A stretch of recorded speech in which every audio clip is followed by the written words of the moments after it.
Hello दोस्तों, कैसे आप सब? केम छो आप सभी का स्वागत करती हूँ मैं Sanam Patel. Praise the Lord. चलिए शुरू करते हैं हमारी आत्मिक जर्नी सकारात्मक बातों के साथ। आज हम बात करेंगे कि आत्मिक बढ़ोतरी कैसे होगी, कैसे हम आगे बढ़े, कैसे आत्मिक तौर से हम आगे बढ़े, ऐसा कौन सा काम करें जिससे हमारी आत्मिक बढ़ोतरी को हम प्राप्त करें। वचन देखेंगे सबसे पहले यशायाह अध्याय 3:10। धर्मियों से कह कि उनका भला होगा, क्योंकि वे अपने कामों का फल प्राप्त करेंगे। दुष्ट पर हाय, उनका बुरा होगा, क्योंकि उनके कर्मों का फल उनको मिलेगा। हम जो भी करेंगे ना, उसके द्वारा हमारा जो आत्मिक जीवन है ना, वो तय होता है, आत्मिक बढ़ोतरी होती है। हमें बहुत सारी चीज़ें हैं ना जीवन में सही करने की ज़रूरत है। जैसे परमेश्वर हमें आदेश देता है, आज्ञा देता है, निर्देशन दिया है उसने, वैसा ही करना चाहिए और पुरानी बातों को निकाल के फेंक देना चाहिए अपने जीवन में से। जैसे यशायाह चैप्टर 43 का 18 कहता है, बीती हुई बातों को स्मरण मत करो, ना प्राचीन काल की बातों पर मन लगाओ। क्योंकि अगर हम पुरानी बातों में उलझे ही रहेंगे ना, तो हम नया जीवन में कुछ भी नहीं कर पाएंगे। परमेश्वर ने हमें जो नया जीवन दिया है, नई बातें दी है, हमें कहते हैं ना, एक पुराने जीवन में से, पापमय जीवन में से निकाल के एक अच्छा पवित्र जीवन दिया है, तो उसका उपयोग करना है ना हमें, जैसे पौलुस ने किया। पौलुस के द्वारा हम सीखेंगे। पौलुस ने जो फिलिपियों के नाम पत्र लिखा था, उस पर आज हम मन लगाएंगे और समझेंगे कि क्या कहना चाहते हैं वचन और हमें क्या समझाना चाहते हैं। सबसे पहले हम पढ़ेंगे फिलिपियों अध्याय 3 का वचन 13 से लेकर 20 तक। हे भाइयों, मेरी भावना ये नहीं कि मैं पकड़ा चुका हूँ, परंतु केवल ये एक काम करता हूँ कि जो बातें पीछे रह गई है उनको भूल कर आगे की बातों की ओर बढ़ता हुआ निशाने की ओर दौड़ता चला जाऊँ, ताकि वो इनाम पाऊँ जिसके लिए परमेश्वर ने मुझे मसीह यीशु में ऊपर बुलाया है। सो हम में से जितने भी सिद्ध हैं, यही विचार रखें। यदि किसी बात में तुम्हारा और ही विचार हो, तो परमेश्वर उसे भी तुम पर प्रकट कर देगा। सो जहाँ तक हम पहुँचे हैं, उसी के अनुसार हम चले। हे भाइयों, तुम सब मिलकर मेरी सी चाल चलो और उनकी पहचान रखो। जो इस तरीके पे चलता है, उसका उदाहरण हम में पाते हो, क्योंकि बहुत तेरे ऐसी चाल चलते हैं जिसकी चर्चा मैंने तुमसे बार बार किया है और अब भी रो रो कर कहता हूँ कि वे अपनी चाल चलन से मसीह के क्रूस के बैरी हैं। उनका अंत विनाश है, उनका ईश्वर पेट है। वे अपनी लज्जा की बातों पर घमंड करते हैं और पृथ्वी की वस्तुओं पर मन लगाए रहते हैं। पर हमारा स्वदेश स्वर्ग है और हम एक उद्धारकर्ता प्रभु यीशु मसीह के वहाँ से आने की बाट जो रहे हैं। आमीन, हालेलुया, प्रेज द लॉर्ड। हम सब पिता परमेश्वर के पुनरागमन की राह देख रहे हैं। हम चाहते हैं कि प्रभु जल्द से जल्द आए, और ताकि हम सब है ना प्रभु के साथ और हमारे अपने असली घर में हम जाएं, उसके साथ हम अपना जीवन व्यतीत करें, उनके साथ हम जिए, हम आनंद भरा जीवन जिए, हम खुशहाल जीवन जिए, हम आशीषित जीवन जिए। क्योंकि प्रभु के मार्ग पर चलना, प्रभु के साथ चलना, इससे बेहतर कुछ हो ही नहीं सकता है प्यारो। और अगर उसके क्रूस को हम नहीं मानते हैं, तो हम उसकी तौहीन करते हैं, जो बहुत बुरी बात है, बहुत ज़्यादा बुरी बात है।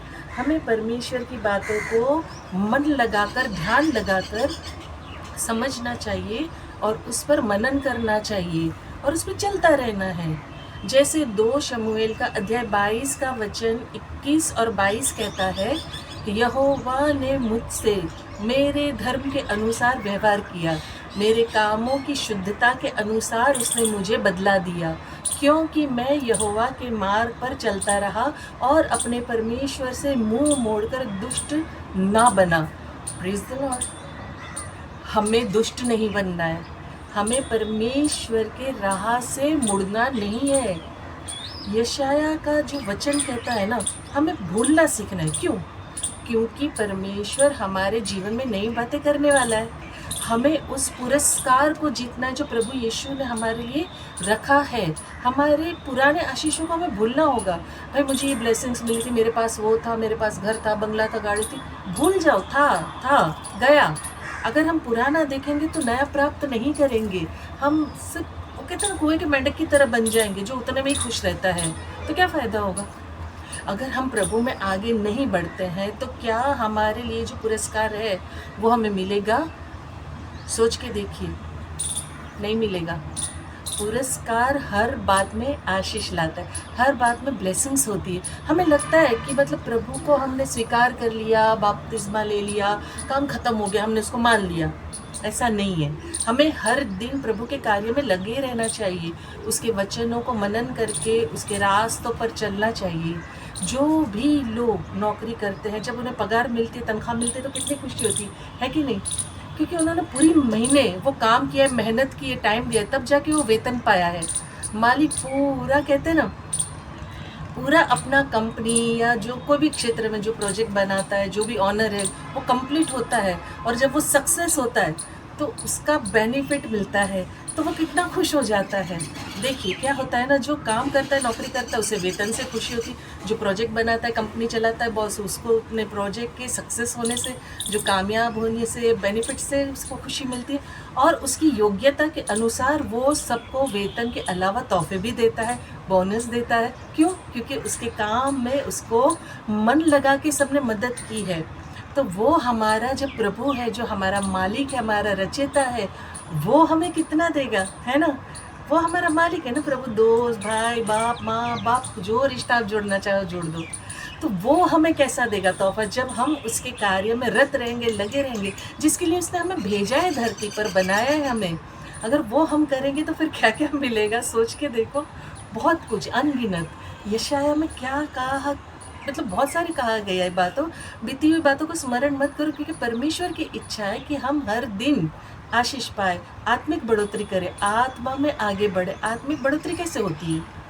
हमें पुरानी आशीषों को भूलना होगा। अगर हम पुराना देखेंगे तो आगे हम कभी भी नहीं बढ़ पाएंगे।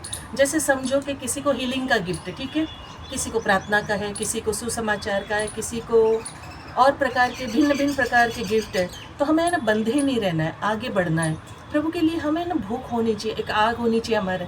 जितना हम प्रभु के वचनों के लिए भूखे रहेंगे ना, उतना ही हम प्राप्त करेंगे, उतना ही हमें भरा जाएगा जितना हम खाली होंगे। अगर हम संतुष्ट हो जाए कि जो कुछ भी हमें मिला है उसमें बस हम भाई ठीक है, तो क्या हम नया प्राप्त करेंगे? हमें अपनी असफलता, पाप, गलतियों के बोझ को भूलना होगा। कई बार हम हमारे गिल्ट में ना बहुत सारी चीज़ों में डूब जाते हैं, डीप डिप्रेशन में चले जाते हैं, प्रभु की महिमा को नज़रअंदाज कर जाते हैं। बीत गया, उसे छोड़ दो, आगे उत्सुकता के साथ बढ़ो। जैसे प्रेरित पौलुस ने फिलिपियों के नाम पत्री में लिख के कहा है ना कि हे भाइयों, मेरी भावना ये नहीं कि मैं पकड़ा जा चुका हूँ, परंतु केवल ये कि एक काम करता हूँ कि जो बातें पीछे रह गई है उनको भूल कर आगे की बातों की ओर बढ़ता हूँ, निशाने की ओर दौड़ा चला जाता हूँ, ताकि वो इनाम पाऊँ जिसके लिए परमेश्वर ने मुझे मसीह यीशु में ऊपर बुलाया है। हमारा इनाम क्या है? क्या है हमारा इनाम? ये पौलुस ने पता तब लिखा था जब वो जेल में था, जब वो कष्ट में था। मसीह कार्यकर्ताओं के विरोध जो करते थे, लोग परेशान करते थे, कलीसिया में गलत शिक्षा से वो दुखी था। फिर भी उसने ये पत्र आनंद और गहरे विश्वास को दर्शाया है जो मसीह में उसका था। उस विश्वास के द्वारा समझाया जा सकता है। इतनी सारी कठिनाइयाँ आने के बावजूद उसने साहस रखा, जेल में रहकर भी प्रभु का कार्य निरंतर करता रहा, रुका नहीं है। बहुत लोग कहते हैं मेरे पास टाइम नहीं है, अभी मैं बहुत बिजी हूँ, अब मुझसे नहीं हो सकता, मेरी उम्र हो गई। सोचिए, पौलुस ने जेल में रहकर भी लगातार परमेश्वर की महिमा किए काम को अंजाम दिया। हमें अपने स्वार्थ, अभिलाषा और घमंड को है ना बदल कर यीशु के नम्र स्वभाव को अपनाना होगा। दुनिया भर की विधियों को, नियमों को, हर एक जो दुनिया में चलती उन बातों को, हमें ना ये सारी चीज़ों को अपना कर अपने आप को कष्ट में नहीं डालना, इससे कुछ हासिल नहीं होने वाला है। आनंद और शांति सिर्फ और सिर्फ मसीह यीशु में है। हम सारी दुनिया के कहते हैं विधियों का पालन करें और प्रभु से शिकायत करें, तो ये तो सही नहीं है ना। हम दुनिया के टेम्पटेशन में अटके हुए, दुनिया की सारी गंदगी में फंसे हुए, और हम शिकायत करें कि प्रभु तू तो मेरी सुनता ही नहीं है, तेरी दया कृपा अनुग्रह मुझ पर बरसाता ही नहीं है, तो कितना गलत है। हम जो बोएंगे वही काटेंगे। हम अगर आत्मा में बोएंगे तो आत्मा में पाएंगे। आत्मिक उन्नति हम पाएंगे अगर आत्मा में बोएंगे। शरीर की अभिलाषाओं के लिए अगर हम करेंगे तो वो काम यहीं का यहीं ख़त्म हो जाएगा। शरीर का ये जो अभिलाषा है ना, यहीं का यहीं धरा रह जाने वाला है। मसीह जीवन में आनंद और हर बात की भरपूरी है। आपको विश्वास रखना है और हर दिन आशीष पाने के योग्य काम करना है। जब भी आप परमेश्वर के राज्य के लिए जो भी बोओगे वो आपको बहुतायत से देगा। नई चीज़ें संसार की पाने में जितनी उत्सुकता दिखाते हैं ना हम, उससे बढ़कर हमें आत्मिक जीवन में उत्सुकता दिखानी चाहिए। प्राचीन की बातों में मन लगा के उलझ के नहीं रहना चाहिए। मत लगाओ। यीशु ने बारंबार वचनों में हमें समझाया कि हमें हर दिन आनंद और आशीष से भर के दिया हुआ है। हमें हर दिन अपना क्रूस खुद उठा के चलना है। हम अगर हर दिन अपना क्रूस उठा के चलते हैं ना, तो यीशु मसीह ने जो वादा किया है वो वादा पूरा करता है। वो अपना कहते हैं ना, पवित्र आत्मा जो सहायक के रूप में हम सबको दिया है ना, हमारे जीवन में वो कार्य करता है और वो हमें आत्मिक बढ़ोतरी देने में मदद करता है अगर हम उसे स्वतंत्र करते हैं, आज़ाद करते हैं और यीशु के वचन के द्वारा हम चलते हैं। तो उस वचनों को मनन करते हैं, आज्ञाकारिता में रहते हैं और अधीनता में रहते हैं, तो हम हर एक कहते हैं ना अनुग्रह दया कृपा से भर जाते हैं और सब पाते हैं और आत्मिक उन्नति पाते हैं। आमीन, हालेलुया। और आखिर में जैसे मैं अंत में कहती हूँ, मैं दिल से चाहती हूँ आप खुश रहें, अपनों को खुश रखें और हमेशा मुस्कुराते रहें। शालोम, शांति और सलाम आपके नाम।